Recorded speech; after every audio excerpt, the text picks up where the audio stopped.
Drive le Mag. Le baromètre AXA Prévention Cru 2015 avec un accessoire qui fait partie de notre vie, le téléphone. Apparemment c'est toujours dur de le lâcher quand on est au volant, surtout qu'il ne sert pas qu'à téléphoner. Ça a encore augmenté, 38% cette année des Français déclarent téléphoner au volant avec ou sans kit main libre.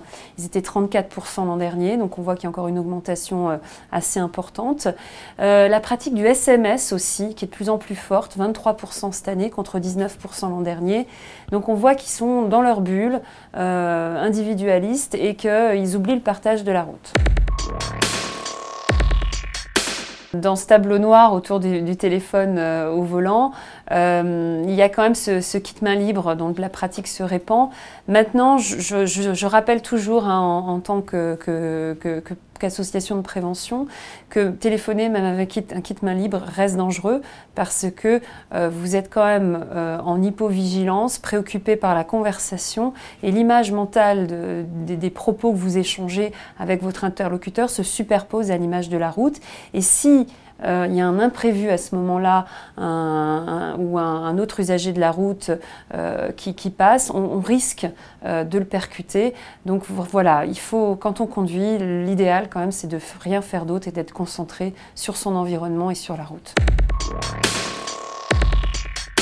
Le GPS en soi, c'est plutôt une bonne chose parce que ça permet de s'orienter, d'être plus attentif à la route. Après, le suivi du GPS sur le téléphone, pour nous, c'est une pratique qui est un peu dangereuse parce que souvent l'ergonomie du smartphone et son intégration dans l'habitacle du véhicule n'est pas conçue pour être dans le champ de vision naturellement du conducteur. Les smartphones, alors ça dépend, maintenant il y a certains derniers modèles qui deviennent très très grands, mais souvent le smartphone est quand même l'écran est de taille un peu réduite, donc c'est pas évident de suivre efficacement son itinéraire avec le GPS et ça peut notamment créer au niveau du regard, le regard quitte la route et là il peut y avoir aussi une déperdition de vigilance si un imprévu survient. Donc nous on a tendance à dire qu'il vaut mieux un GPS intégré, davantage intégré à l'habitacle et donc pas sur le smartphone.